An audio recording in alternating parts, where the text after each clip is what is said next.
Sami Russell, and I go to Dartmouth High School. And me going into my grade 12 year, I knew it was important to keep working because I knew I had to make a commitment to a school next year. And Coach JT put on a lot of runs for us and a lot of online Zoom calls that over time got super annoying and frustrating. We just wanted to get back out on the court, but you knew that you had to buy into every single workout and every single Zoom call that you had to do in order to be successful in the future and show everyone what you had.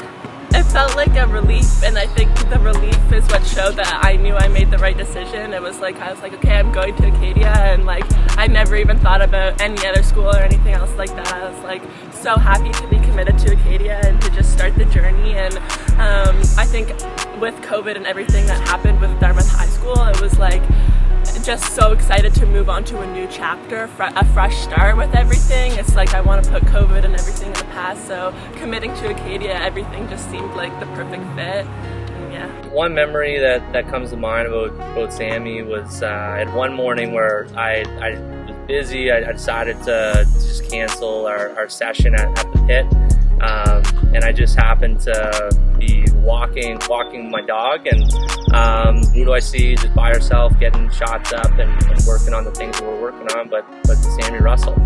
She could have took the day off, but you know, again, she wanted to get in and work, and that's just a testament to who she is as a competitor and as a person.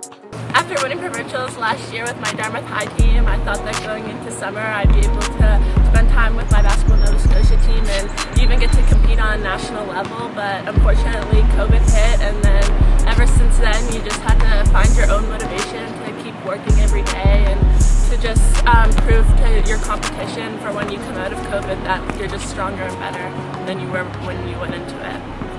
It's crazy to think that this time last year, everything kind of stopped. We're on lockdown. I was supposed to be head coaching U17 team with Sami Russell as a focus, and as she came off of second team national all-star, going into her last year with a very talented team. We had a great coaching staff ready to go with Haley McDonald and Allison Keogh.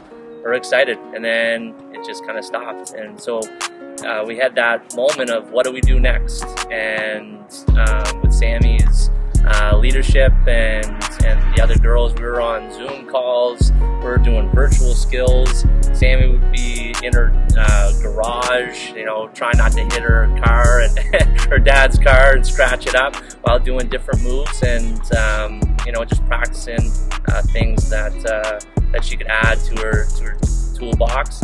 And then it just continued every time that we had an opportunity to get out and compete. You know, Sami would be the first one at the court with the group. Just excited to play, and I think the biggest thing for kids coming up is, you know, is to not look at the excuses. You got to look at the solutions, and what can you control day in, day out to get better. You know, and it's exciting that Sami's going to Acadia, but you know, I challenge the younger kids coming up that we need more competitive players like Sami Russell that just are willing to get in and do the work, because good things come when you're looking at those solutions and not just making excuses. Yeah. So the biggest thing I've learned this year is that you just need to control the controllables. If I could tell like any youth female athlete what to be doing right now, it's just to find that fire like under you and just compete, even in times where you might not be able to compete against an individual on the court. Know that your competition is out there still working, and you just need to keep fighting, and it's amazing the growth and accomplishments that you can receive in just 1 year.